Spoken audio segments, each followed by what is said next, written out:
পশ্চিম বর্ধমান জেলার দুর্গাপুরের রামনবমী উদযাপন সমিতির উদ্যোগে এমএমসি বিবেকানন্দ উদ্যানের পাশে রামনবমীর শুভ উদ্বোধনী অনুষ্ঠানে উপস্থিত ছিলেন বিশিষ্ট সমাজসেবী তথা মেদিনীপুরের সাংসদ মাননীয় শ্রী দিলীপ ঘোষ এবং বিশিষ্ট সমাজসেবী বিধায়ক শ্রী লক্ষণ ঘোষ।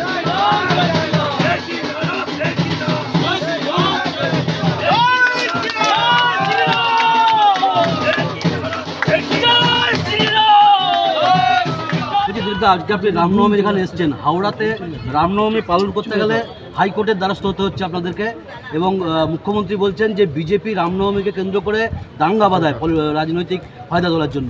উনি মুসলমানদের পরবে গেছেন ঈদে, সেখানে দাঙ্গার কথা বলছেন, ওনার মাথায় দাঙ্গাই আছে। ভারতীয় জনতা পার্টি সারা দেশে দাঙ্গা বন্ধ করেছে, পশ্চিমবঙ্গে দাঙ্গা বন্ধ করেছে। আর মানুষ কি রাস্তায় নামবে মনে হচ্ছে? হাজার হাজার সংখ্যায় নামবে। রামনবমীকে দেখতে পাবে কি রামনবমীকে কেন্দ্র করে 500 বছর লড়াই করে রাম মন্দির প্রতিষ্ঠা করে তার বিজয় উৎসব হবে এবছর। ভারতবর্ষের 100 কোটি যারা নিজেকে হিন্দু বলে সেই সমাজ এবং বাকিরাও যারা রামকে মানে সবাই এই উৎসবে সামিল হবে। প্রতিষ্ঠিত করে এই মন্দিরের এই উৎসবের শুভ উদ্বোধন করলাম। একাধিক জায়গায় প্রস্তুতি শুরু হয়ে গেছে। আমি রন্ডিয়া গেছিলাম, সেখানে আজকে শোভাযাত্রাও হয়ে গেছে। তো হিন্দু সমাজের মনের মধ্যে যে ব্যাপক উৎসাহ বিভিন্ন তার প্রকাশ হচ্ছে।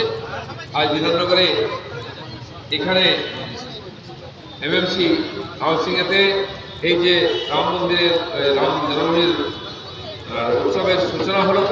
কালকে শোভাযাত্রা, প্রসাদ বিতরণ ইত্যাদির মাধ্যমে সারা দুর্গাপুর তার জেলা জুড়ে ব্যাপক উৎসব হয়। আমি সবাইকে উৎসবে সামিল হয়ে নিজের জীবনকে ধন্য করার আহ্বান জানাচ্ছি। জয় শ্রীরাম।